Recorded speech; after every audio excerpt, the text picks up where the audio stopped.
Okay, let's do this hearing. House Bill 789.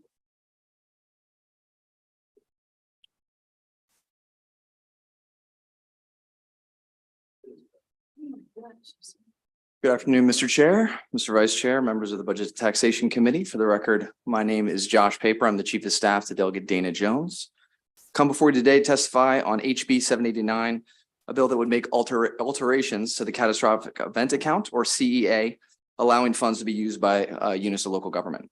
This bill was originally introduced as an identical cross-file to Senator Elfreth's SB 650, which this committee heard last month and passed unanimously. In the House, Delegate Jones' colleagues amended the bill to its current version as a work product. It's identical now? No. Okay, sorry. In the House, Delegate Jones' colleagues amended the bill to its current version as a work product of the Appropriations Committee. Delegate Jones greatly appreciates the work that Senator Elfreth, as well as both the Budget Taxation Committee and Appropriations Committees, have put into this legislation. And she supports the amendment Committee Council has that retains the expansions of the CEA while also establishing the State Disaster Recovery Fund without a mandated appropriation. And with that, I respectfully urge a favorable report on HB 789 as amended. Questions? Thank you very much. Thank you. House Bill 1178.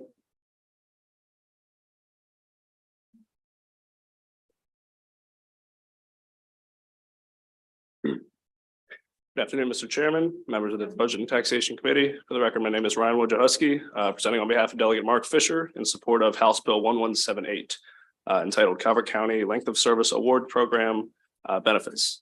So this is a Calvert County House delegation bill, and its purpose is to alter the length of service award program in Calvert County. The bill authorizes the Calvert County Commissioners to approve an increase in the benefit amount that a qualified volunteer is eligible to receive that is equal to the percentage of cost of living increase authorized for that county employee. The bill also increases the death benefit for Calvert County, in which they must grant to any qualified volunteer who dies in the line of duty. They increases from $6,000 to $10,000 as specified. It also increases the maximum additional death benefit from $6,000 to $10,000 for a qualified volunteer who dies and has completed 25 years of certified service. Third, it increases the maximum burial benefit from $240 to $336 for each year of certified service that a volunteer who receives specified benefits is entitled to receive upon death.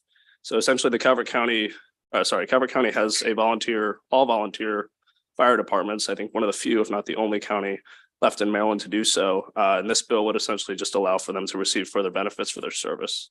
We have unanimous support for this bill from the Calvert County House and Senate delegations and from the Calvert County Commissioners. And I believe those letters of support were provided to the committee ahead of time. So again, on behalf of Delegate Mark Fisher and the Calvert County House delegation, thank you for your attention. And we ask for a favorable report. Questions? I'd like to say, great job, by the way, young man, and you should have the letter from the Senate delegation as well. Very good. All right, thank you. Okay. Why don't we just do this? All those in favor of this bill? Opposed? Okay, one done. Take care. Huh? Thank you. I thought you said that there was a difference. There is for that. So what do you got? Thank you, Mr. Chair. Thank you very much. So the House had an issue with us transferring the funds from the catastrophic event account to the new fund that this committee agreed to stand up in the bill as a compromise amendment, working out with House appropriations. The amendments would create the new fund, but keep the CEA whole and then allow for the governor to appropriate the new fund as he sees fit. So not perfect. So this is amended correctly. With Your the bill amendment, isn't yet. they are working on it today. Gotcha. Yes. All right. All those in favor of Senate Bill 789? Aye. Aye.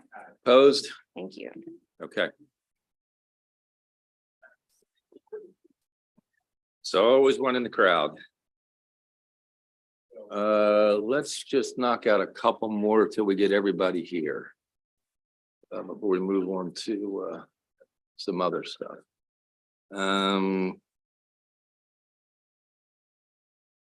Where's Eric? Well. Where's Philip? What's Philip got?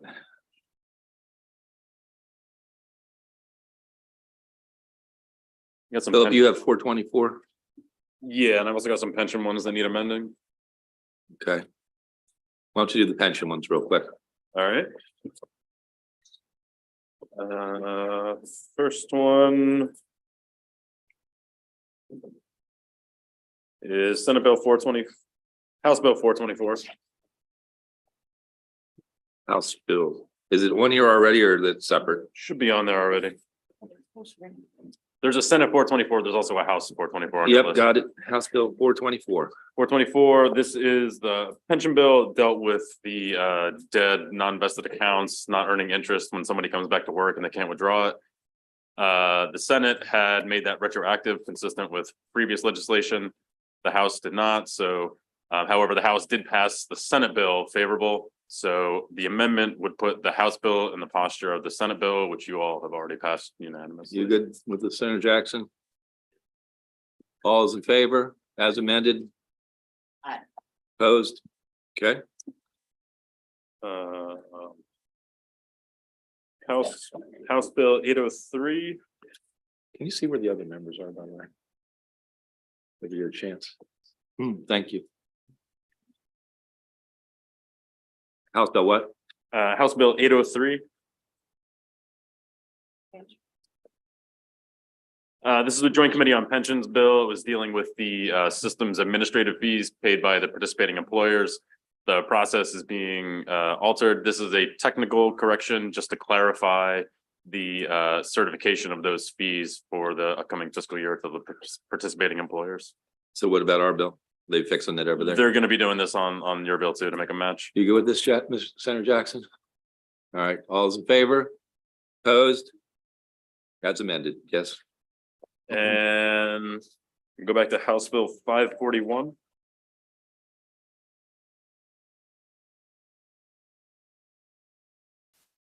This was a joint committee on pensions bill. It was doing it's kind of the clarification cleanup bill every year. It's doing a few things. It was specifying the payout of benefits for deceased non-vested members. It's clarifying the immediate vesting provisions. And then there was a provision in there about retroactive salary increases not being pensionable. However, since the bill has passed, it's come to our attention that there was such an increase by MDOT where they actually paid the member and employer contributions. And so the amendment for House Bill 541, which the House will be putting on the Senate bill, as I understand, exempts that MDOT salary increase from the prohibition on the retroactive salary increases being pensionable. Senator Jackson? All those in favor as amended? Opposed? Okay. All right, those are the pension ones you wanted to do. Do we have any from other committees? No? Okay. What do you got? Philip? Waiting on a couple members.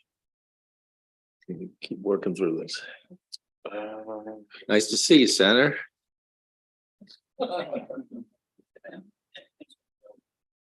You were again.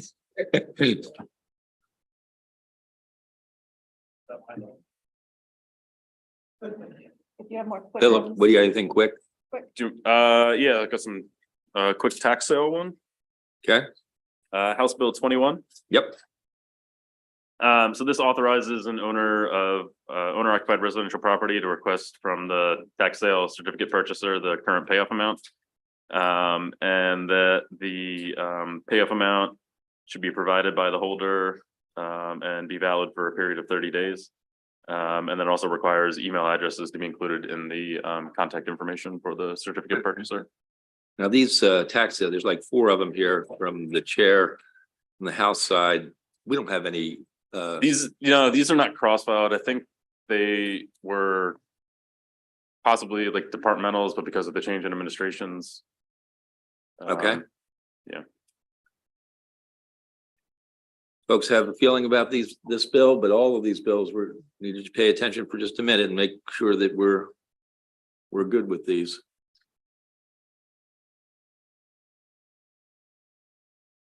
This would make a provision that currently is applicable in Baltimore City, basically applies statewide. So that when owners are trying to redeem the property, they can get a Senator payoff Craig, amount you that's looked at valid. this? Please do.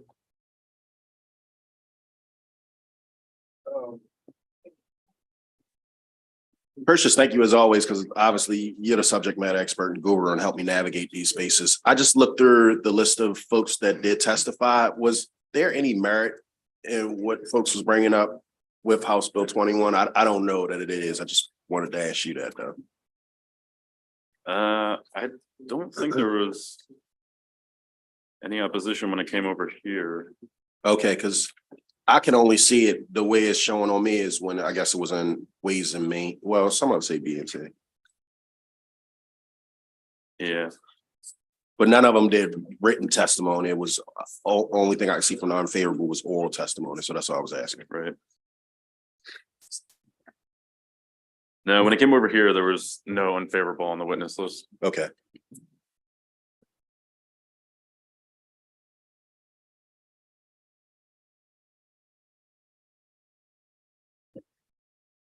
I apologize. Did you get your question answered, Senator? Everybody good with this? Okay, all those in favor of House Bill 21? Opposed? Okay. 43? Is that how we're going it, Philip? If you want, yeah.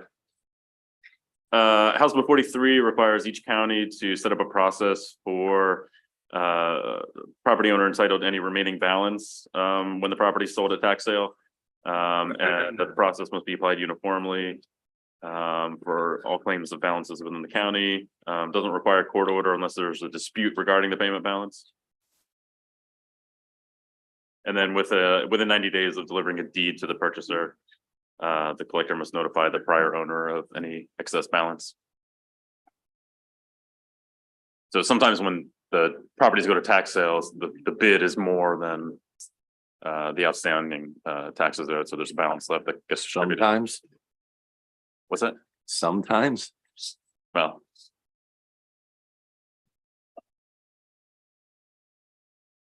We good with this?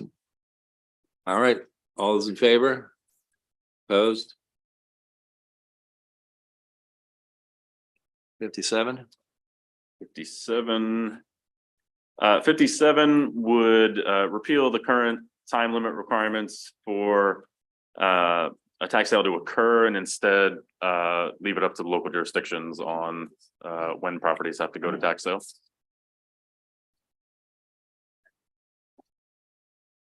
Or motion? Second. All those in favor? Opposed? Okay. 83. 83, this is another tax sale bill. This requires the tax collector to make at least one attempt to contact the holder of a certificate of sale when the collector is informed that the holder has failed to respond to a request for the redemption amount. And that if the holder certificate or the plaintiff, if a foreclosure action has been filed, fails to respond within 5 business days, the property may be redeemed without the satisfaction letter. Yes. Question. So, thank you. So Philip, is this how are they trying to make contact within those 5 days? Said one attempt, correct? Yeah, let me check. And is that typical, one attempt? Is that typical? Before, Well, this will be after the owner has already tried to contact for the redemption amount and has not received a response. Mhm. There was no unfavorable testimony submitted in the hearing over here for the sign up. But it requires the collector to make at least one attempt by phone and email. So I would read that as 2 attempts. So one attempt and an email. One by phone, one by email. Okay, thank you, Mr. Chairman. Thank you. Is there a motion? Okay, all those in favor? Okay.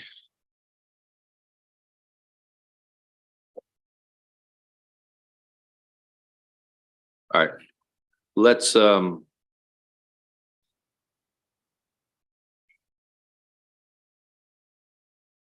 to 7:20. We started this yesterday. You have a reprint on your desk. Y'all had it yesterday. Hope you had a chance to look at it last night.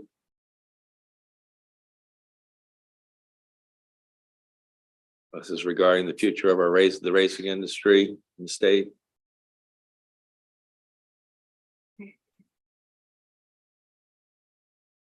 So everyone have an understanding of what's going on here. If you don't, now's the time to ask. One question. Yes, I heard from a couple of people last night about adding someone from the Racing Commission to this board. And it kind of makes sense in that, I mean, they should be a part of decisions that are made about racing. What do you think about that? I think it's a interesting thought.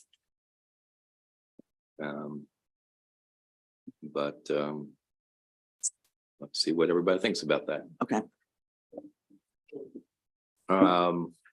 Senator, Are we talking about that? Or are we still going around before we come back? you can to that? talk whatever you, anything related to this bill.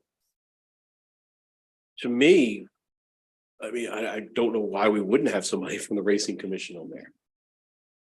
You know, you're trying to bring all the different stakeholders in and just build out horse racing in there, the Racing Commission.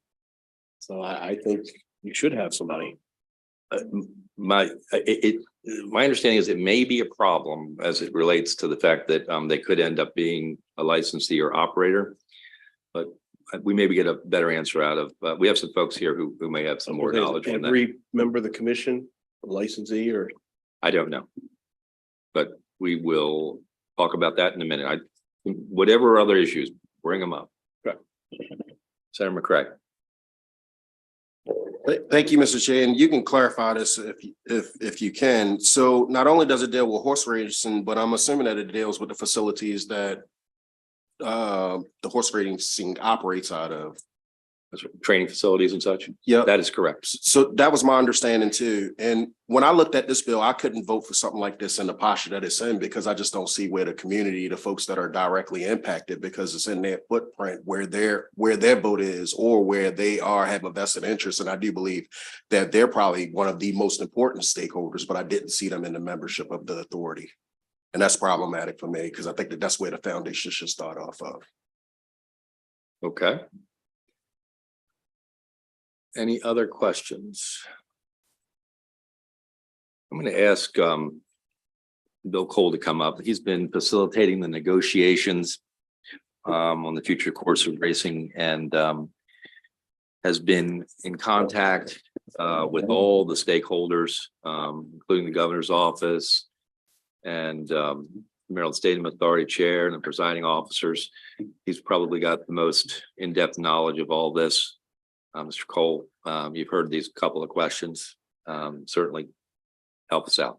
Thank you, Mr. Chairman. I appreciate the opportunity to be here. Again, Bill Cole. I've been in the middle of this issue since the very beginning, as you may recall, for the original Pimlico fight, and I have stayed in the middle of the negotiations and now continue to facilitate the broader deal between the industry, the track owners, and the state of Maryland. Let me work in reverse, if I might, Mr. Chairman, for the senator from Baltimore City. This bill has no bearing whatsoever on the Racing Community Development Act, the Community Compact, and all the good work that's been happening at Pimlico. This merely sets up a framework should we need to activate an alternative ownership group for live racing in Maryland in order to keep the industry moving.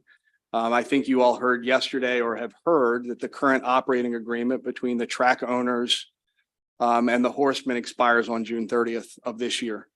Were there to be some issue with an extension and we were to get into July and not have an agreement, without having an authority ready to go, we wouldn't have an interim solution for racing. So this really doesn't have anything to do with the construction phases and the good work that's been happening with the community, particularly around Laurel. None of that changes. The MSA work and the commitments to minority contracting and local participation all remains. This amendment to Senate Bill 720 creates the framework should we need to break the glass and activate an authority to keep racing moving. That's what this does.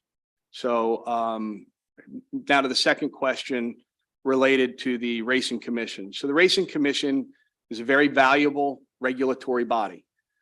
Having a regulatory body sit on the authority board would create some natural conflict. The Racing Authority is still going to, or the Racing Commission will still have its role, a very important role, and one that will not discontinue were the authority to move forward. And I think that if you were going to put the Racing Commission, at least make them ex officio and non-voting, because they may end up having to regulate the authority's business, and having the regulator sit on that board as a voting member would be problematic.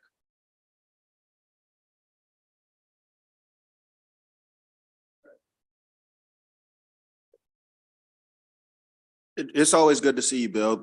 I go back to that piece of it. I just can't see where the folks that are indirectly impacted by this bill. I get that we're talking about the construction of the space, but I see a number of geographic footprints in there.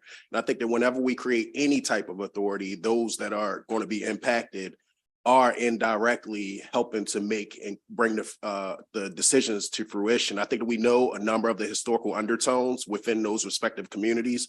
And I think that like to not let at least one person that has that community voice have an interest in that. They want to see the success of horse racing, because if the success of horse racing doesn't work, the other part don't even make sense.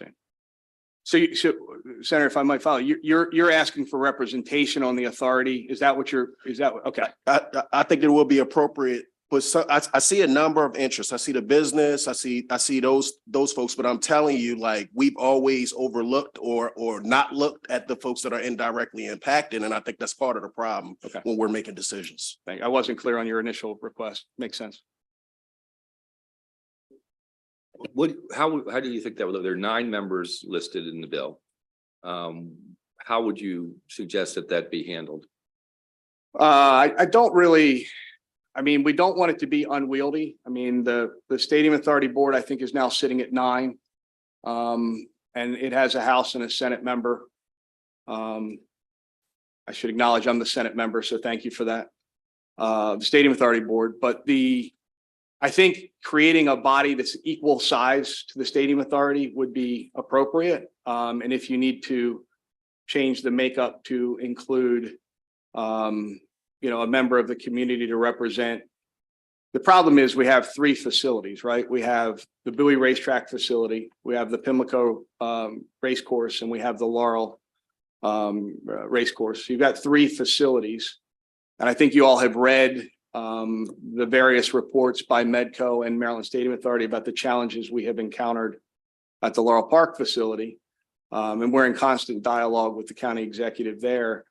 I mean, if you're going to create additional seats, just be mindful of the fact that we don't want this to become unwieldy as what we're trying to do. And again, I would also add, this is a stopgap measure just to get us between July 1 and next session. If in fact you wanted to grow the board after you get back in next year, were we to use the authority, then that might be a better option. Senator, I was going to ask you the question, and I don't know this. Is number 4 or 5 already decided? Like, are you number 4 or 5? I will likely not play a role. So typically when we're doing this, Mr. Chair, like the seats that are coming from the Senate and the House, that we make sure that fall under that scope to where it has geographic diversity or things of that nature is what we usually do, but it doesn't have that under 4 or 5 of this piece. It just says the Senate and the House gets to pick a member. correct. Are you just suggesting some more language to I think the language specify? tightens up the people that we pick. that it has that level of, I don't Is it a I don't geographic need issue? all of them in there, but I do think that I don't see one in here, Mr. Chair. And like Not that's- specified, yeah, right? It yeah, could be, yeah. right? Theoretically. I mean, They could be. out of and the governor has the horsemen, the breeders, relevant industry.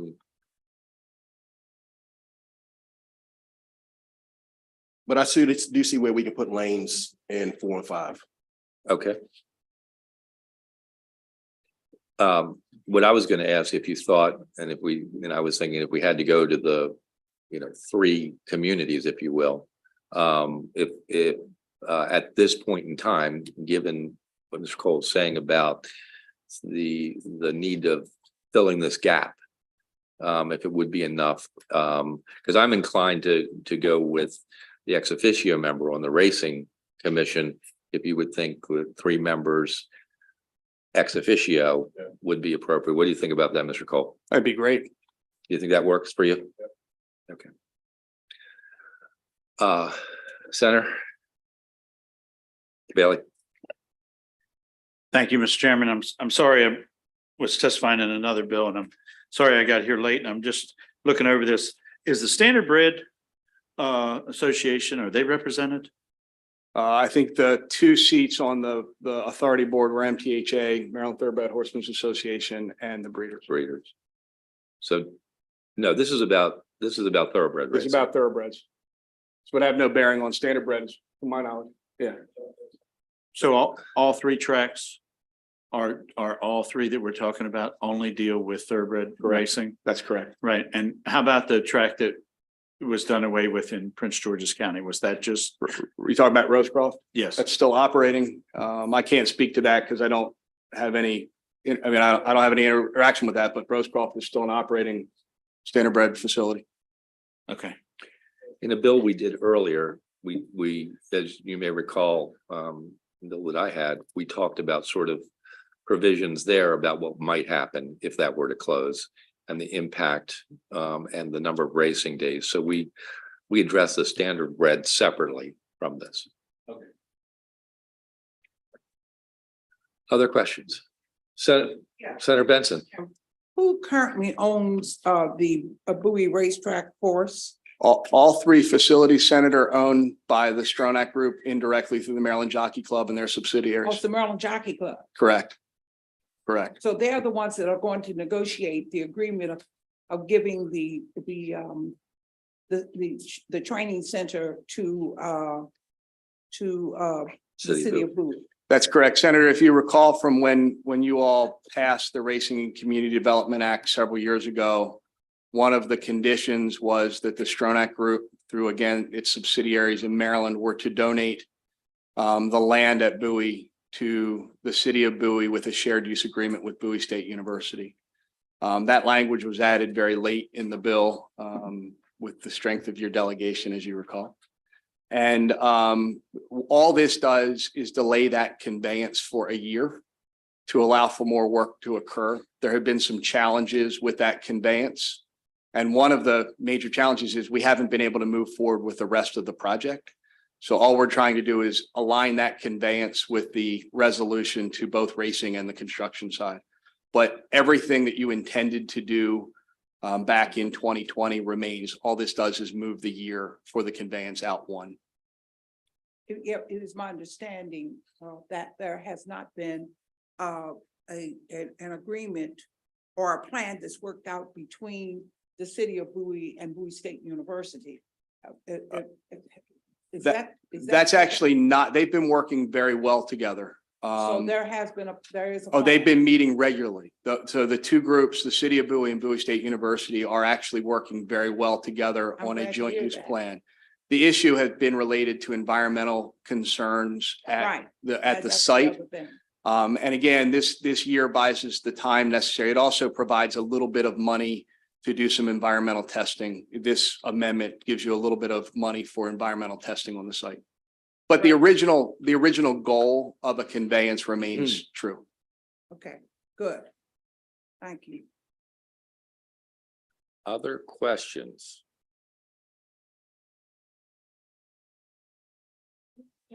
Yes, please.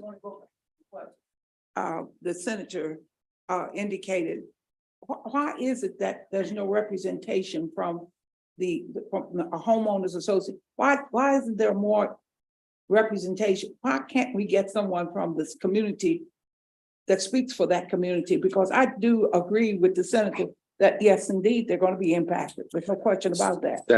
Senator, I think it wasn't in the original bill, but we're going to offer an amendment to include an additional ex officio member from each of the three communities.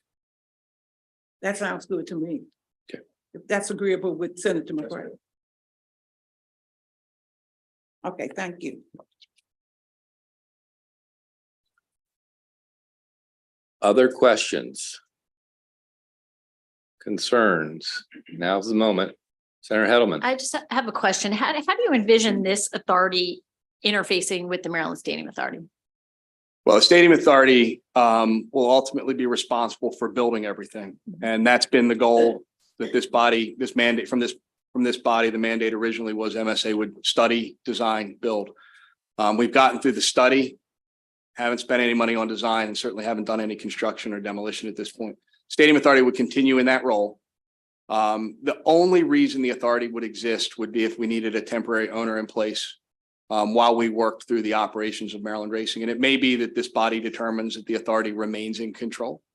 It may be that this body decides it wants to go in a different direction, but the Stadium Authority piece is separate. They will never own racing. They will never operate racing. They will build the facilities. And as the law requires, they will turn them back over to the operating entity at the end of their construction, the end of the bonding period. But the Stadium Authority is ready to go. Again, we've just run into so many issues related to not just costs, but complications with the facility and how basically to safely house a horse population. So is it fair to characterize that this will be the entity that figures out the nitty gritty details and they will be the builder? Senator, that is absolutely correct. If you recall last session, this body tasked Medco and MSA to come up with some solutions. One of the solutions that Medco recommended was looking at a different operating model in Maryland. This is one option for a different operating model. Thank you. Thank you, Mr. Chairman. Senator Solomon. I just have one question. I was just looking at this. It says that, if I could find it again, I'm sorry. The authority may employ or retain staff as deemed necessary, including consultants, engineers, architects, so forth and so forth. What is the limit to this that you're saying? Because I see it's professionals, other professional personnel. So. Well, I think the extent to it is to get us through 5 months. I don't expect, given the fact that there's no large funding source behind it, right, that they can do much with that. This literally is to create a framework to get us through the next session should we need it. I just thought I'd ask because Yes, sir. I'm sorry. There's no intent. There's no intention to build a 200-person agency in 5 months. No, I didn't think so. But I think this is a question that I think we need to know. So. I appreciate Yes, it. Senator. Thank you. Thank you, Mr. Chair. Senator Rosepep. Yeah, I want to ask, what are the options or theories behind how this entity would take ownership? It's a great question and part of the ongoing conversations and negotiations between the horsemen, the breeders and the thoroughbred MTHA and the Maryland Jockey Club. We are in active daily conversations with all the groups. And one of the scenarios, there are many scenarios out there. Sure. The Jockey Club presently has an agreement that expires on June 30th. There are negotiations underway about whether or not to extend that. And if so, how much would it have to be subsidized by the horsemen? Those are tough business decisions that they're going to have to make, but there may come a point at which the Jockey Club decides that they would prefer to have daily racing and training occur under somebody else's watch. I can't speak for them. It's a conversation we continue to have, but the authority model would be in place. The whole idea is to have an authority model in place to be able to step into that role. Again, regardless of what happens, we need Laurel for the foreseeable future. We have no other location to do the amount of training that occurs at any other facility. So we're going to have the cooperation of the current track owner regardless what we do, which is why it is a cooperative agreement, and they are well aware of the fact, I mean, they're sitting behind me, so they're well aware of the fact that we're here today, and that the authority model seems to be the best placeholder we have. It may be that down the line, the state of Maryland decides they want to bid something out. It may be that they want to create a full stadium authority type model to operate it and own the assets. I don't know that. That's a decision you all will have to make down the road. This is really a stopgap measure to ensure that we have continuity of racing, should we not be able to come to an agreement this summer. Help me a little bit more with that then. I'm not close enough to understand exactly. So if they don't come to an agreement, what automatically happens and what would trigger what? Well, currently, right now, we're in a 6-month extension of a 10-year operating agreement between the Horsemen and the Maryland Jockey Club. Of course, the Maryland Jockey Club operates 2 tracks right now in Maryland, Pimlico and Laurel Park. Training is occurring at both locations right now, and the population of horses is spread between those 2 facilities. If they're not able to come to an agreement, what the authority would have to do is come to an agreement with the Jockey Club to allow us to continue to operate one or both of those tracks for training purposes. And then the authority would have to go to the Racing Commission along with the Horsemen and determine an appropriate number of racing days and who operates. We're not there yet. I don't think we're going to get there given the conversations.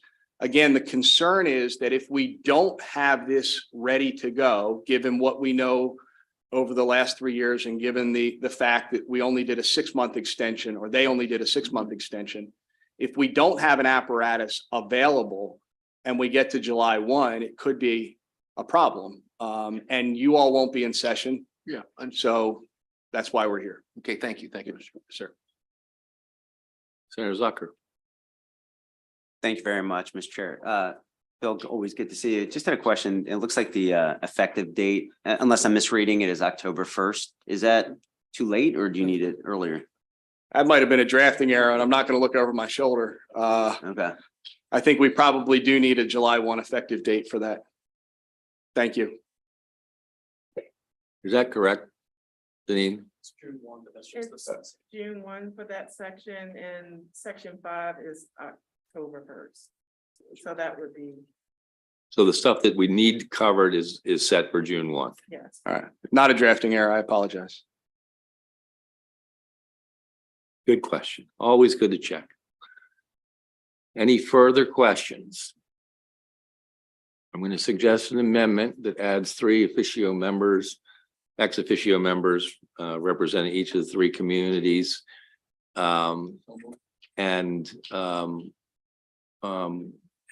just hold on a second, because what I want to do, I think, make sure that we think this out, is allow the governor to appoint those 3.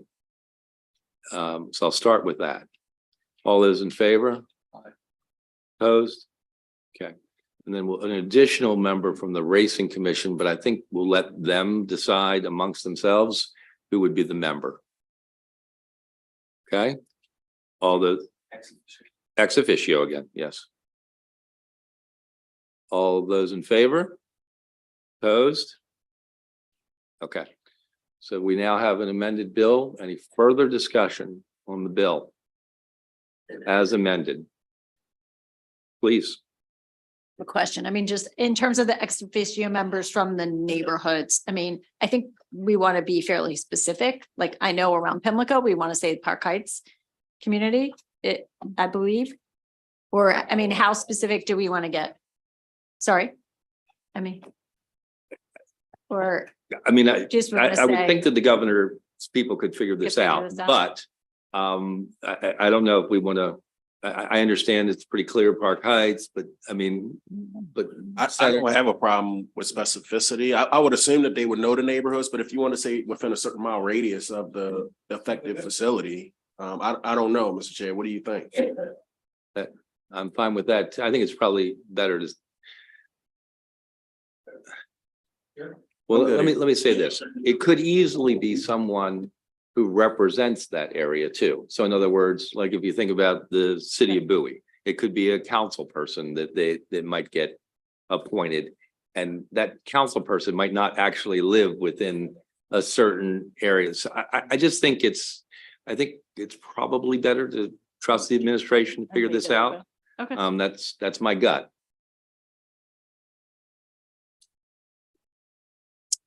Okay. Yes, Senator.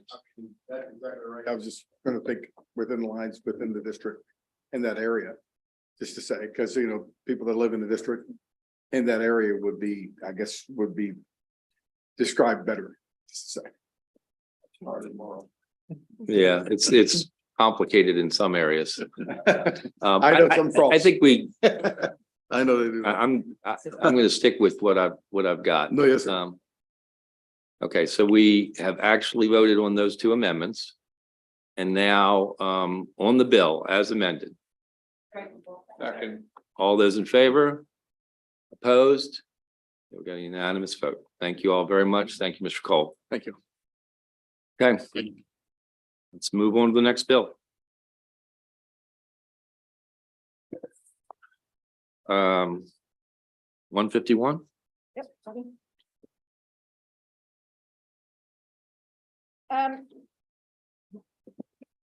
You've got possession of both Senate Bill 151 and its cross file of House Bill 12.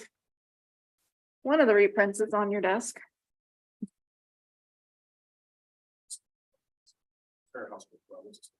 151 at the top of the page, first page. So essentially, let's see which version you guys have. Got it. You should have a marked up reprint of House Bill 12. So firstly, what this does, it expands the definition of what area can be considered a transit-oriented development to include adjacent areas. What I'm going through, most of these amendments are the House. I'll identify the Senate ones as we get there. Page 4 is the intent statement of the General Assembly. At the bottom of page 4 is both an amendment from the House and then modified in the proposed Senate amendment. This one is that the House put in a provision saying basically that a TOD designation lasts for 10 years, but that it is could be renewable for additional 10 years. What the Senate amendment here would do is basically say that that time frame would only be applicable for new TODs after the effective date of this bill. And then also the top of page 5, item number 3, it says if an area designated as a TOD is subject to a ground lease or some other type of legal agreement with the state, that they are excluded from this 10-year limit completely. The rest of the bill is largely unchanged. On page 6, this is the special fund and the monies that can go into the fund. They broadened it for eligible federal funds instead of just community development block grants. In the middle of page 7, the chair asked me to draft up an amendment that does a one-time, 1-year, $5 million infusion into the special fund as opposed to multiple years. The rest of the bill pertains to eligibility scoring application processes that the House added to it to access this money. And then that is the bill. Questions? We've talked this one a lot.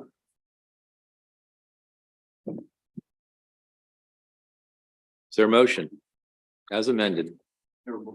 Second. All those in favor as amended? Opposed?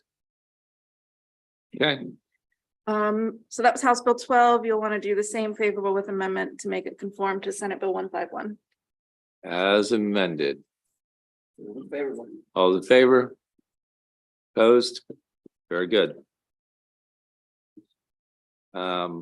Let's go to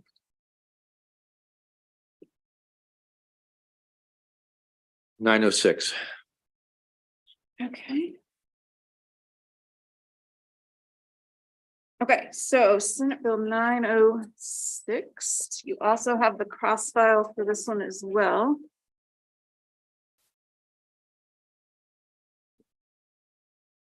The cross file is House Bill 622. This has to do with the Industry 4.0 program that is established in the Department of Commerce. 906. Senate Bill 906. Yep, so you have both bills. What the House did, so basically it establishes a program in the Department of Commerce for some very high-end technology, things like sensor integration, AI, cloud computing. And it sets up a grant program run by the Department of Commerce. What the House did is that, and I have amendments drafted up, offered by the sponsor for Senate Bill 906, is it requires the department to reserve at least 20% of the funds to go for small businesses, small manufacturers. And then also what the House did is it came in as a $10 million mandate for 5 years. The amendments would reduce that down to $1 million mandate for 5 years.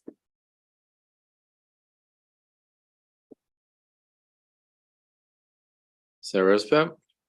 I'm happy to move favorable on the bill as amended. Can't imagine why you would. I can answer questions about it too, if you have questions. Okay. All those in favor as amended? Aye. Opposed?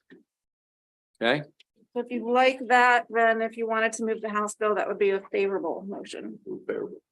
all those in favor? Aye. Okay. Let's go to House Bill 2. House Bill 2. House Bill 2, you should have a reprint on your desk.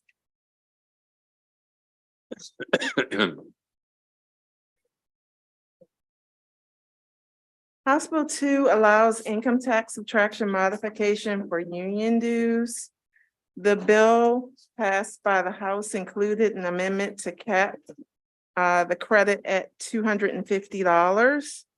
And Senator Benson offered an amendment to strike that language. In addition to that, we had an amendment to come in from the Comptroller's office that is technical, just to ensure that there is not a loophole in the event that the federal government reinstates their modification.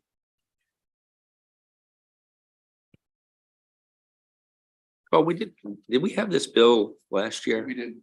Yes, Governor vetoed it? yes, In what form? without the cap. Okay, I believe, Mr. Chairman. yes, I believe there was a cap in the House version. We took the cap out. They agreed to that, and that's a bill that went to the governor. so we took the cap out last time. Like we're doing again, Yes. okay? Questions on this bill as amended? Question on this bill as amended? With the two amendments. Uh-huh, Move favorable. Favorable. okay, okay, any discussion? All's in favor? Opposed? Okay. Okay. Let's move on to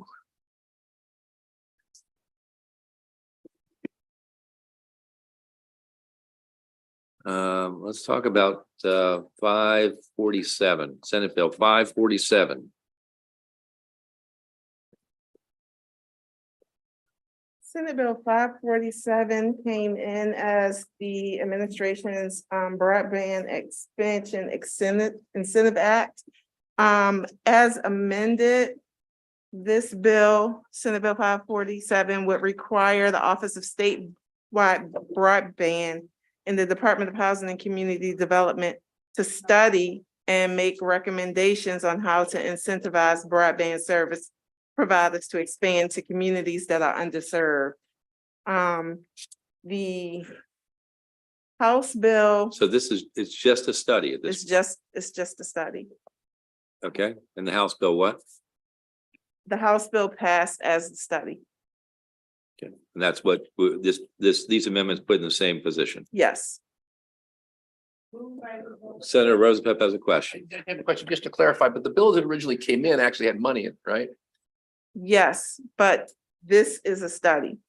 But this bill was turned from a money bill into a study bill. Yes, Okay, thank all you. of the language was Great, stricken thank you. from the bill. Thank you, Mr.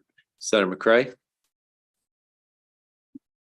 Thank you, Mr. Chair. And I'm not sure the validity, but what folks have said was that the date that the report comes back and some of the decisions will be made by then. I just wanted to get an understanding of and get clarification of if that was true from a standpoint of the decisions that the federal government, that we have to return information into the federal government. Yeah. I did not receive any information on that. And Was the that in only testimony, information we Senator? received the this amendment from the governor's office. The folks from one of the constituency groups, the CWA that cares about broadband, was asked for the report to come back January 2024. I was looking for an email. They sent it directly to me. I don't know if they testified about it and saying that it's not going to, the study isn't going to come back in time enough with the July 2024 date. The January 2024 will probably be more appropriate. Say again, what's more appropriate? January 2024. January. For the grants to be deployed to the best served needs of Marylanders. Yeah, July 24 is to January. So 6 months is what you're saying? Yeah. I see. And what are we in possession of? Just the Senate bill? We're in possession of both bills, the House and the Senate bill. And if we put the amendments on, that puts us, the Senate bill, it puts it in the same posture as the House bill. Yes.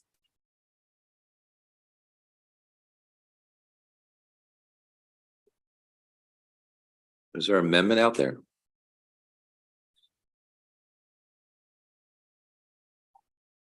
Could I at least hold it to talk with the agency to better understand and You can. give them a call? We're gonna hold that bill. Senate Bill 424. Senate Bill 424 may actually be easier if you go to House Bill 261, the cross file.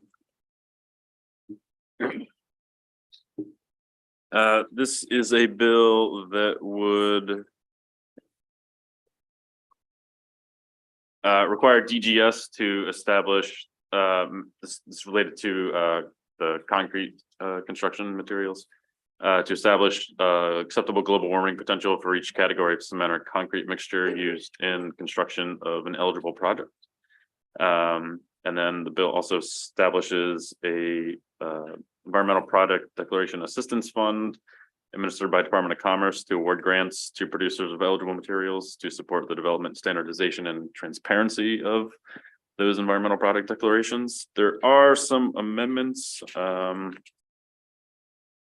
first one on page 2 of the bill just makes a clarifying change, lines 18, 19. The House amended the bill so that an eligible project would be the high performance projects. The definition at C1 should say eligible project means a capital project described in 3602.1C, not includes. The next amendment would be on page 3. Just this came in from Department of Transportation. I believe everyone, DGS and MDOT were both okay with this, to have DGS consult with MDOT on establishing the maximum acceptable global warming potential for the eligible materials. And then the final amendment on page 6, there was a study included in the House amendments, the section 4 uncodified language. That was included in error in the amendments that were processed by the House. And so I had received a request from the House to strike that to be consistent with the House Committee's original intent. And then I have amendments for Senate Bill 424 to conform Senate Bill 424 to House Bill 261 with the amendments before you. Okay, so we're in possession of both. Correct. Okay.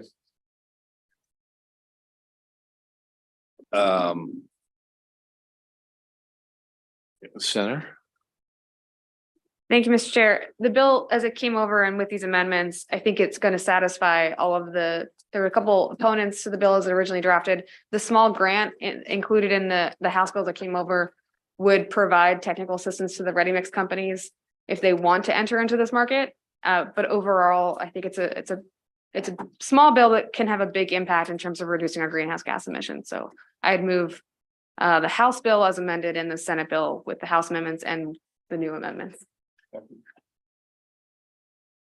Okay, so it's been moved. All those in favor of 424 as amended? Aye. Aye. Opposed? Okay. And then all those in favor of House Bill 261 as amended?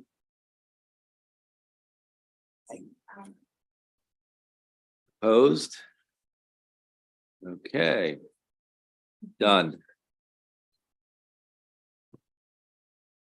Okay, we are going to move on to what, Erica? What's the bill? Stacy is here. This is House Bill 1219. It's the Educator Shortage Act that you guys are secondary on. I'll get some materials. Is this on our list or not? No. Okay. Welcome. I come bearing paper, lots and lots of. Oh, we're so grateful. Sure. Here you go. One time, yep.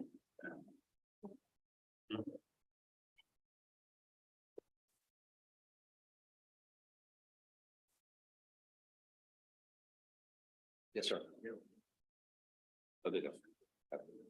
You mean it's okay.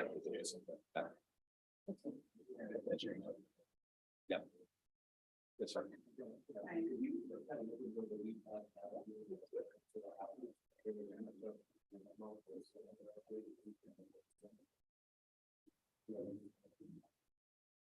Yeah, I have that letter. Okay. I got all that. I'm good to go with it. It is. Yes. We'll fix this. Thank you, Mr. Chair. I bring to you today House Bill 1219, the Maryland Educator Shortage Now Reduction Act of 2023, if these amendments pass. You have a lot of paper in front of you, so let me explain it. First, you have a little chart that talks about all the various changes to this bill. There's quite a few programs that are either added or amended, so this will help everybody as we go through. It's got page numbers and it breaks it up. The second is a packet of the actual amendments. One is the B&T Committee amendments, and a couple additional ones because some issues were brought to the attention of the committee after the committee voted yesterday, unfortunately. And third is a big reprint here that incorporates all of the B&T Committee amendments, but not the amendments that have not been adopted by the committee. So can I stop you for a second? Sure. So obviously this is an impressive amount of work on this bill. Can you point us in the direction of the budget and tax aspects to it? Well, I don't normally know what you guys do Is in my- terms of. Thank I mean, it's a mystery to me, so you. you tell me what you want to know and I'll. Well, I mean, tell you. it relates to spending money to implement this. Well, as far as I know, I mean, the governor included 10 million in his budget for the program that the House has added. Would you like to understand what the House did to this bill? Sure, that'd be great. So as you'll see in the chart, it explains how the administration brought the bill in, how the House made amendments because they were significant, and how the Senate amended it as well. I mean, like I said, it's lengthy, so I don't want to bore anybody. If you want me to focus, I'm happy to do that, or I can take the 15 minutes to go through and talk about it. Okay, let's hold on the 15 minutes for a minute. And we're So- gonna let Eric is feverishly looking through, looking for money. This looks like.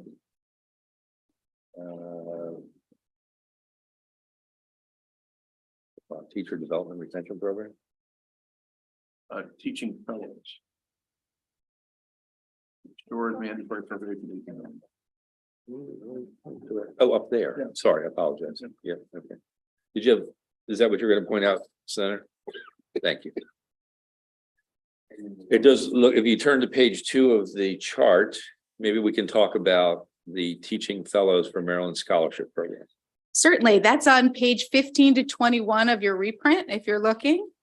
So what the administration did in this bill is they transferred the administration of the scholarship program over to the Department of Education. They altered various program requirements, including striking the Maryland residency and high school graduation requirement, the minimum GPA, and the minimized standardized testing score. It altered service obligation requirements and reduced the mandatory appropriation from $10 million from $18 million. And it requires publicizing this particular program at HBCUs. So what the House did is they struck the provision transferring it. So it's still retained with the Office of Student Financial Assistance. It strikes the administration, changes to the eligibility requirements, and substitutes its own. Basically, there's now a baseline instead of having GPA and being a residency requirement. It now says that an individual must make satisfactory progress toward degree completion while enrolled in their institution of higher education. There's an award preference currently. Basically, this it broadens the program from what it is now to giving a preference to currently employed teachers. So it's kind of a grow your own thing now where they have to publicize it to individuals who are currently educator support staff already employed in public schools. And it restores the mandatory appropriation to $18 million. The Senate amendments essentially just accept these House amendments, but this is where the changes or the problems occurred that didn't get incorporated into the EEE amendments. So if you'll take a look in your packet on those standalone amendments, you will see on that first Feldman amendment, what this does is it adds an uncodified grandfathering clause to allow current scholarship holders who are performing the service obligation under the scholarship to continue their obligation in farm school, which is the standard now. Basically, in order to continue receiving the money, you have to work for a couple years at a school that meets these farm requirements. This is changed in the House version of the bill, and they're called high need schools, high need grades, or taught in areas that have a high vacancy rate. So it's changed in there, and they were concerned that, I should say, the fiscal note writer brought this to our attention. They were concerned that people would now be out of compliance with their service obligation requirements and have to pay back money. So what this does is says you don't have to pay back the money as long as you're continuing to serve in accordance with the promissory note that you signed previously. And further, yeah, that's what that does. Sorry.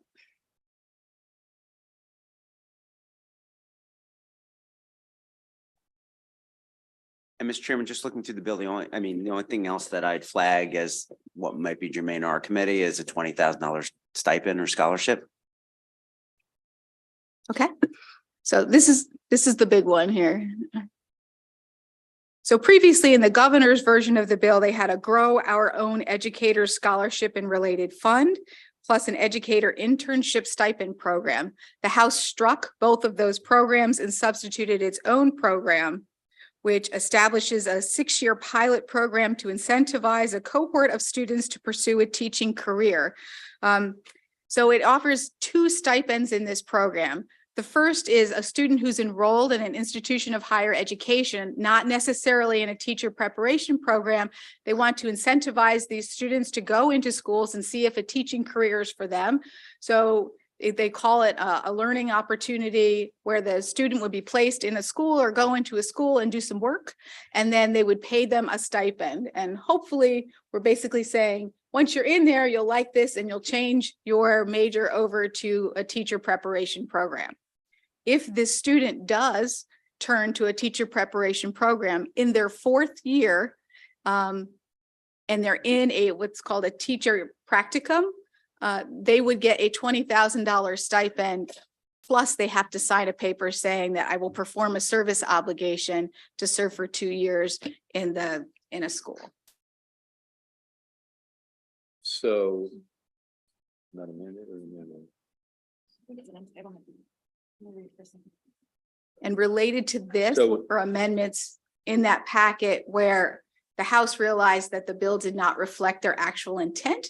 So it took out language talking about annual stipends that were not supposed to be part of the provision. So those have been taken out and there's only 2 stipends, this initial stipend and then this final practicum stipend. So. Council is advising that the $20,000 stipend is an entitlement. So we need to think about that. I want to get back to the 18 or 10 million, but Senator Quarterman. Thank you. On the initial stipend, what's the amount on the initial stipend? I don't know. It's not quite clear in the bill what the initial stipend is. And it is a one-time or it's a reoccurring? It's a one-time. It's a one-time, but we It's a don't know how. one-time We have no stipend. idea how much it is. I don't. The second one was 20,000, you said, Correct. on year 4, Yes. being in the program with an additional 2-year commitment. Right. Well, it's being employed in a school. Okay.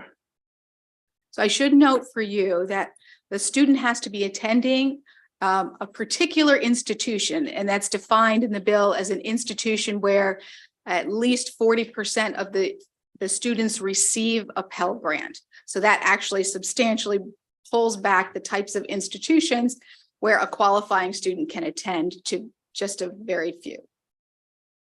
So back to that initial stipend, we're not sure of the amount. Where is a student in the progress of becoming, teachers? This, it says identifying. I'm just looking at the chart. I haven't looked in the plexus of the bill. I apologize. Where is this? Is this when they're still like in high school, or is this once they get to college? So they're or- in college and There we in go. their 1st or 2nd year, you don't declare that you're going to be into the teacher preparation program part until your 3rd or 4th year. So they would be in their 1st or 2nd year and they would be approached to say, would you like to participate in this part of the program? Okay. Thank you.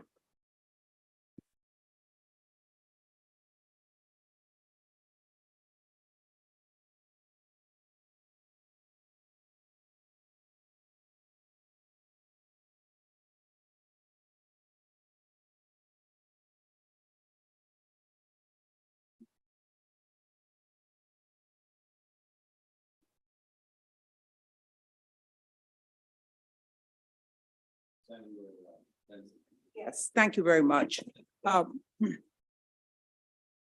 When I went to Bowie State University, one of the wonderful things that happened was that the state, there was a program that was available at Bowie State whereby if I signed on to a contract that indicated that if after graduating from Bowie State University, I would teach in the state of Maryland for 5 years, they would pay 50% of my tuition, which really helped my family because there were 6 of us in the family. And so I signed on, and when I graduated, of course, from Bowie State, I had to teach in the state of Maryland for 5 years. And it really was a wonderful incentive for me and for a number of the people and students that were there at Bowie State. That's something you may want to consider. That was an excellent program. They didn't give me $20,000, I can tell you that, but the money that was used to pay for my tuition for those 4 years was absolutely wonderful. So that's something you may want to consider. Well, there is the existing Hoffman program in here that's a loan assistance repayment program that also does that for a service obligation of performing or for working at least 2 years in a public school. And the thing that we were told that if we signed on to that contract and we didn't fulfill our promise relative to the contract, we had to pay that money back. So it was a wonderful incentive to keep us in the state of Maryland as teachers. It's very similar to the Hoffman program, so. Yes, yes. Thank you. So I just want, this is the administration's bill, right? Yeah. So this is the administration's bill, but they came in to testify initially and said that they would take it down. I'm talking about the teaching fellows for Maryland Scholarship Program. They came in and they said, we're okay dropping it to 10. The administration bill came in with a lesser mandatory appropriation, and the House committee restored it to its previous Well, amount. it says reduces the current mandatory appropriation from 210 from 18. So did it come in at? The administration bill reduced it to 10. So It they was came- at 18, Right, and then the their House, bill- yeah, their bill came in at 18 and they volunteered. no, the opposite. They brought the bill in at 10 million versus I the see. current I 18. see. I apologize. Thank you for helping me.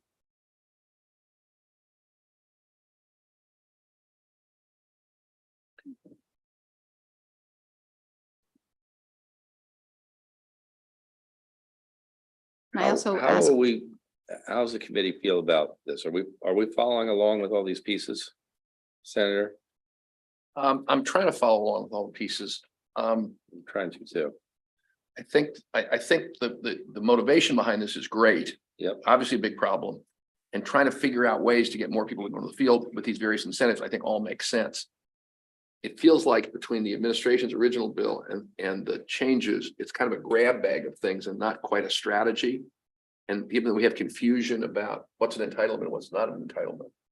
I think it needs So some we work. think that the initial, on the other program, the initial amount, which is indeterminate, but determined by the, By the Office of Student Financial Aid, which is in MHEC. within MHEC gets to make that determination that that is not an entitlement, but subsequent $20,000 amounts are an entitlement. Yeah, so, thank you. So on bill page 25 of the reprint, this is the first one, I believe. Stacy always correct me. I'm looking at the wrong thing. It does say that a person shall receive an initial stipend, but because the amount of the stipend is not mentioned, it could be, you know, a penny in terms of what a required cost could be. Then on page 27, subsection C, this is the other stipend, and you can see lines 5 through 20. It establishes kind of what needs to be fulfilled in order to get the stipend. But then in lines 21 through 23, it does say anyone who meets those requirements shall receive a stipend of $20,000, which, you know, is generally what we call an entitlement. So if you're in, you get 20 million, but you got to be in first.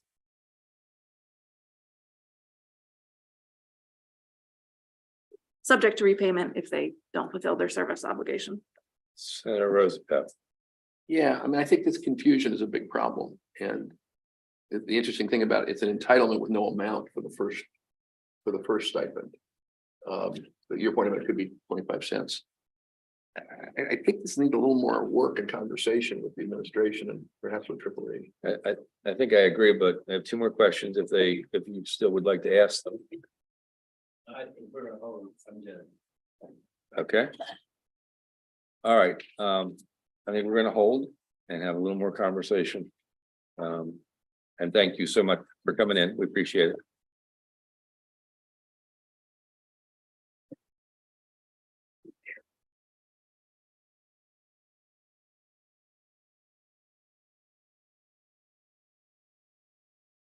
Tell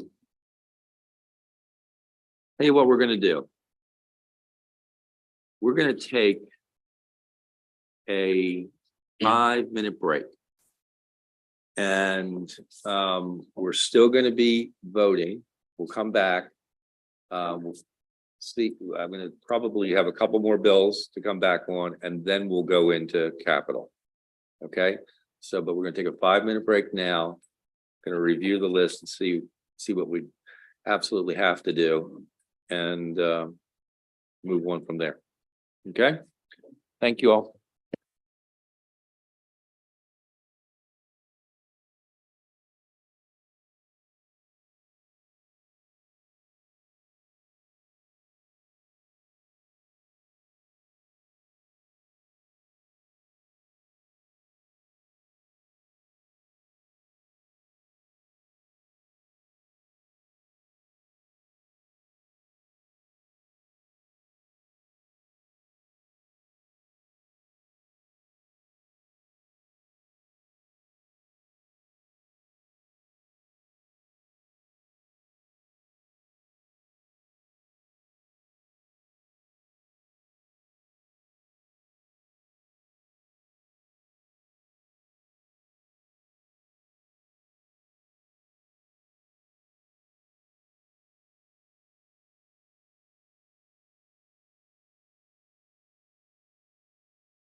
Okay, everybody, let's get going. Before we get to capital, we're gonna go through 7 bills.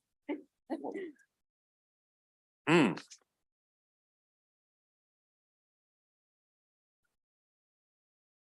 right, House Bill 186.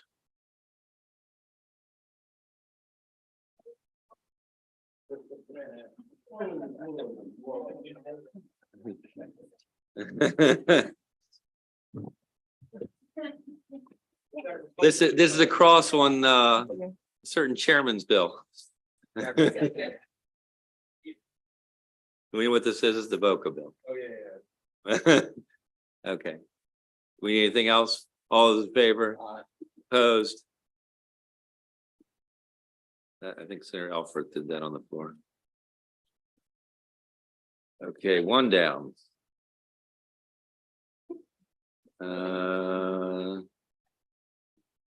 For House Bill 458. Okay. Oh, it's okay, thanks. House Bill 458, there's no reprint on your desk, but there is the third reader on your system. So this is the cross file to the chairman's school construction bill that you all did pass. The provisions that are identical in the House bill are identical to what you all passed. However, the House added several provisions having to do with Prince George's County, the P3 provisions that were created in the Built to Learn Act. So let's see, starting on page 4 of the bill is where those amendments take place. The first thing it does is for fiscal year 24 and 25. It deals with the state deposit into the fund, particular for Prince George's County, and that's increasing it from 25 million to 27 million. Then the bill, in order to do this P3, there was a 3-way memorandum of understanding that needed to occur. This bill these amendments take out the party to that is the county government. So it would just be a private entity and the county's Board of Education. So you'll see changes throughout to accomplish that. The next thing is the top of page 5. So you'll recall, in order for Prince George's County to receive funding for this P3, there was a stipulation as to how many projects they needed to do with this money. So the top of page 5, the bill changes the projects from 6, a minimum number of 6 instead up to 8.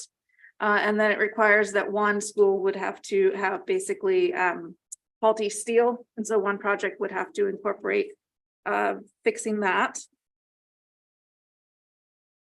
It also strikes the word availability from availability payments, because that's a term of art that may get in the way with some potential P3s.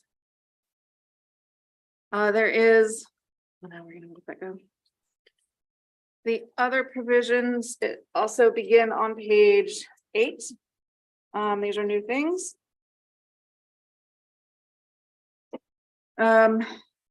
They did include in here, the House did, provisions they'll be familiar to you, although they are in a separate section because they initially applied to the Maryland Stadium Authority, dealing with an evaluation, a 50-year evaluation for energy consumption for things like solar, geothermal, energy storage. So now it would be just for the school system that would have to do that evaluation. And then a report at the bottom for if their evaluation determines that they can't do those types of energy savings things, that they need to submit a report. Finally, on page 10, this is where the payment would increase from 125 million to 127 million, so $2 million increase. And you'll see that reflected on page 11 as well. Got somebody can silence their phone, please.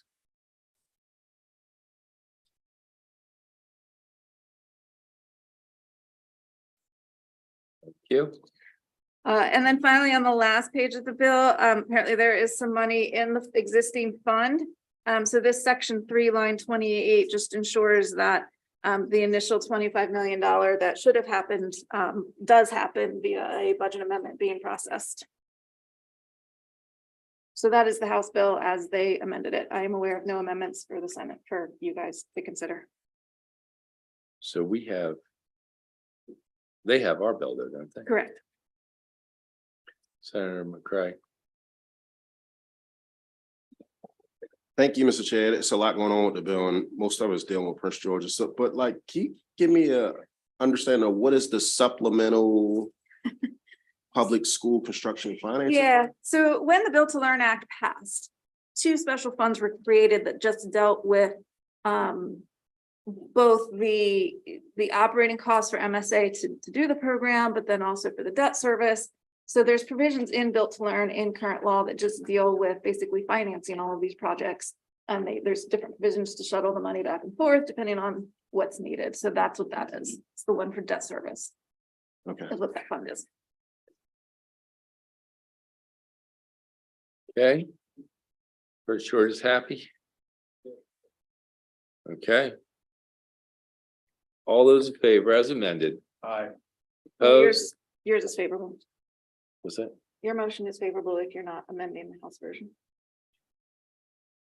360. You guys already. Oh. 360. We're so You are voting on House Bill 458. 458 as amended. No, because the House already amended I it. apologize. Thank you. You're welcome. Okay. 458. Straight up. All those in favor? Aye. Opposed? Senator Benson?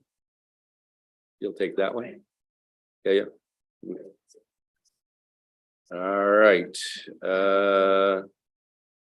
House Bill 677.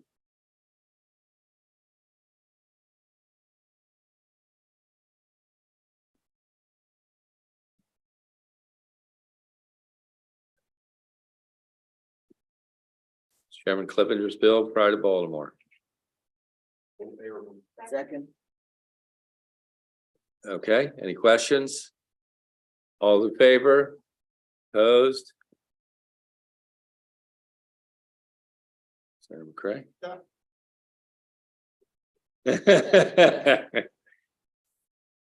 All right, 861, 816, excuse me. House Bill 816. House Bill 816 is a cross-file to Senate Bill 510. This will require GOSBA to develop a scorecard to evaluate MBE and better known business goals. The Senate bill is already passed all the way through. The House bill needs a technical amendment. There's an erroneous cross-reference language in the bill, so we don't want anybody to be erroneous. The Who got this amendment, bill last time? Okay, all those in favor? Senator McCray's got that one. Keep raising your hand. All right, House Bill 947. All right, House Bill 947. We did raise this a week or so ago. It allows Charles County to set up a property tax credit for emergency responders. The bill had an income eligibility threshold. The two bills, it is a crossfile. The two bills did not match. The House bill has an income threshold of $150,000.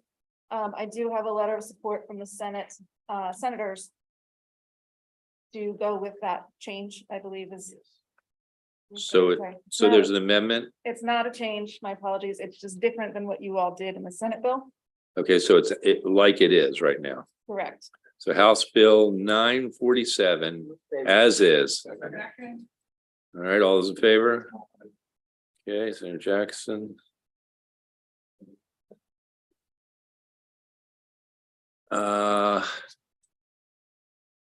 House Bill 680. House Bill 680 increases the total amount of tax credits the Maryland Higher Education Commission may approve. The tax credits. The bill also increases to 3 years the time for a student who, This is not on our list. It was on the other day. Just want to make sure, yeah, I don't know if you mentioned what it's tax credit for, or did you? the tax credit, yes. This is the tax credit, the student loan debt relief tax credit. So it's for the tax credits for student loans. Right, thank you. I just didn't hear that. You can go ahead. I'm sorry. Did you have more to say? Okay, the bill requires MHEC to reserve 9 million of credits for state employees who graduated from colleges where a certain percentage of attendees were eligible to receive Pell Grants and all. If the state employees do not utilize the entire amount allocated, then MHEC can use the credit for any other taxpayer that has applied to the program. And to apply for the credit, you must submit an application to MHEC by September 15th annually. Senator Rosenfeld. How big is the credit?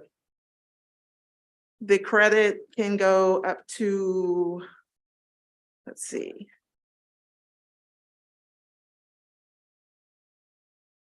It's a total of $9 million, but the credit, I believe, is limited to $5,000.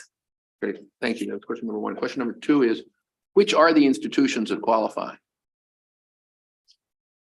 Initially, the way that the bill came in, it came in as historically Black colleges and universities, and they changed that language to 40% of a certain percentage of attendees who were eligible to receive Pell Grants. Right.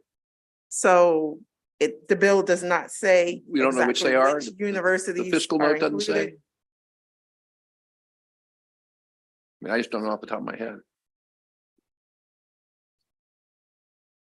It doesn't say which universities are included. It just says at least 40% of the attendees are eligible to receive federal Pell Grants.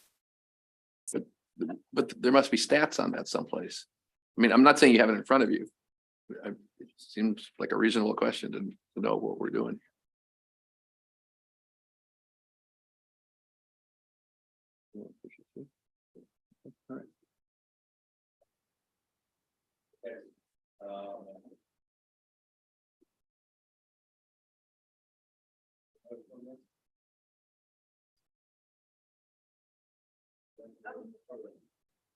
Real quick, just right back to the 9 million. And maybe you said it, I didn't hear you. I'm trying to find the individual credit itself. How much can someone get? I know that the overall, the pot, 5,000. it is 5,000. Okay. Thank you. All in favor? Opposed? Okay.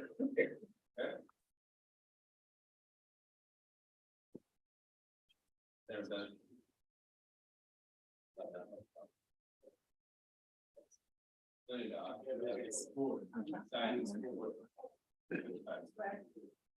Okay, Senate, last one before we go to Capitol.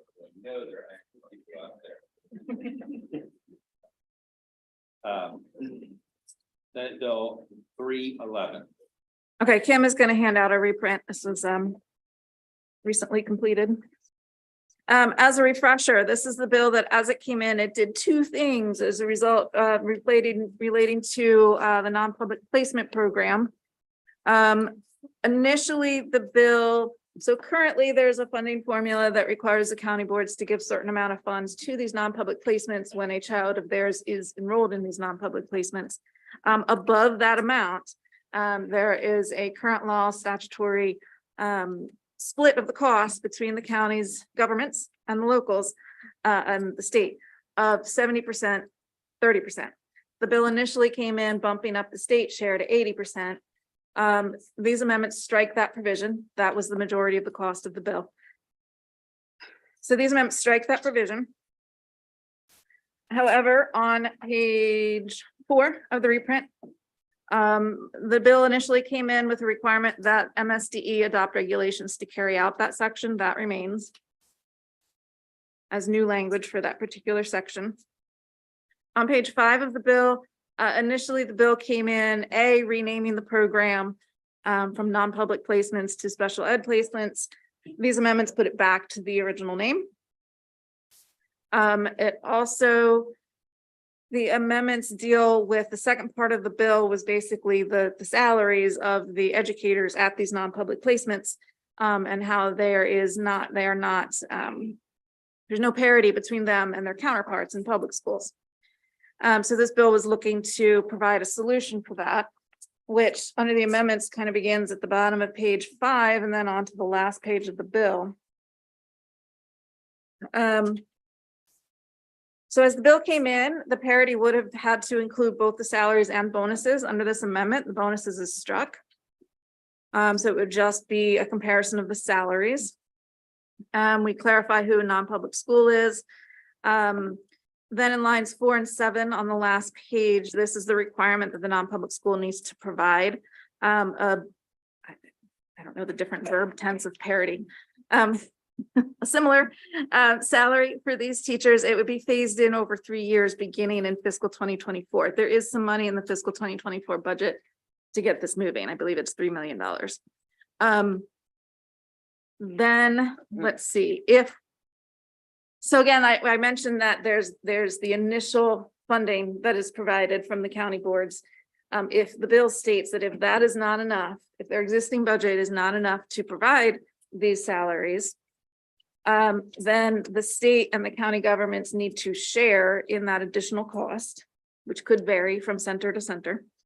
And that additional cost should reflect the 70-30 share that is in existing law. So we would be applying that to this additional funding stream. The amendments and kind of towards the bottom of page 6 is as initially introduced, because this bill did not tie the requirement on the county governments for this additional funding to the maintenance of effort and the local share of major education aid. It could have been argued that they didn't actually have to give more than that, which was not the intent of the sponsor. So this amendment clarifies that these amounts are indeed above and beyond what the county governments are sending to the county boards for the public schools. So this would be on top of that. And then the sponsor wanted a requirement that the department adopt regulations for this particular section as well. You do also have the House bill in your possession as well. That's okay. Mayor Benson. Friends, you all know I'm an educator. If you all didn't know, you know, if you've ever visited a classroom where these teachers are working, you would understand the urgency of this bill. I cannot tell you all what teachers have to endure who work with these children who have special needs. And they do it as a labor of love. It really pleases me to strongly support this bill because of what I've seen in my years of being an educator. I just cannot say enough about the people who work with these children. And they do it with a labor of love, sometimes reaching in their pockets, going into the homes, going far and beyond the call of duty. I am so pleased to strongly support this bill and would like for my name to be added as a co-sponsor. Senator? Thank you, Mr. Chairman. When we brought this up the other day, I had some concerns just because I had heard from my school system and they had concerns with a couple of things in the bill. But I've got to say, the good senator over there on the corner, Senator Zucker, worked his tail off to make sure this bill got worked out and everybody's happy with it. And I'm happy to be a co-sponsor and happy to support the bill. I should mention, I have a note from, I think, the bill hearing that Senator Jackson was interested in co-sponsoring. Yeah, who would like to be on this bill? Raise your hand if you'd like to be on the bill. You have a question? Okay, you have a question first. We'll do that in a second. So I guess it's worked out with our school folks are built with the bill at this moment, right? And the posture that it's amended in. The folks with our local jurisdictions, where are they at on it? Like, The amendments were just done. I don't know that they've been shared with anybody.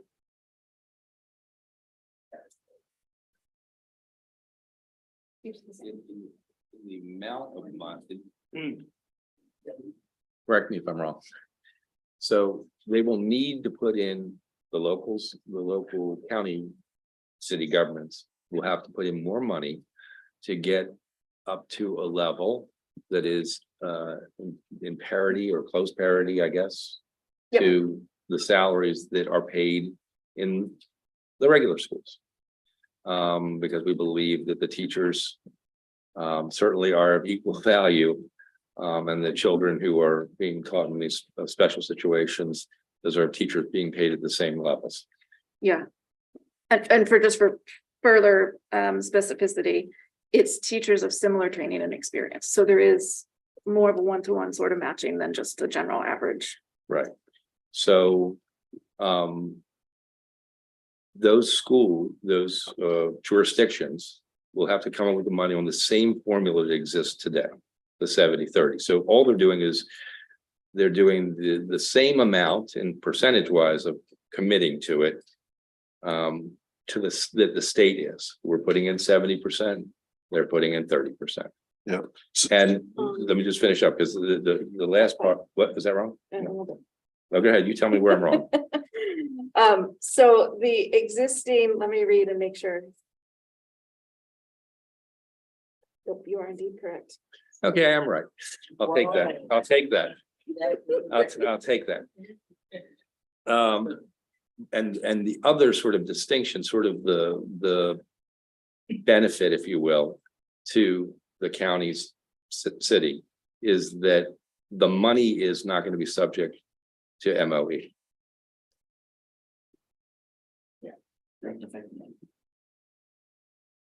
And I'm sorry, you had a question. Yeah.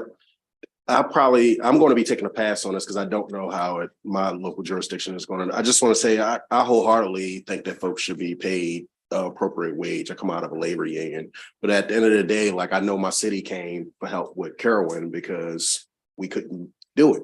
And the reality is I don't know that we can do this. I do want to talk to them to get a better understanding because at the end of the day, you can squeeze it as much as it can. If it ain't there, it ain't there. And I don't know if it's there, Mr. Chairman, to be honest with you. Okay. Would you like to hold this bill for a day? Up to the spot. I can pass. I'm just not gonna vote. Okay. Is there a motion then? We're favorable. Okay. All those in favor? It's amended. Opposed? Amended, yes. As amended. Any opposed? Okay. Anybody who wanted to be added onto the bill, did we get all those? Raise your hand if you want to be added on, even if you think you already might be on it already, just raise your hand. Just to clarify.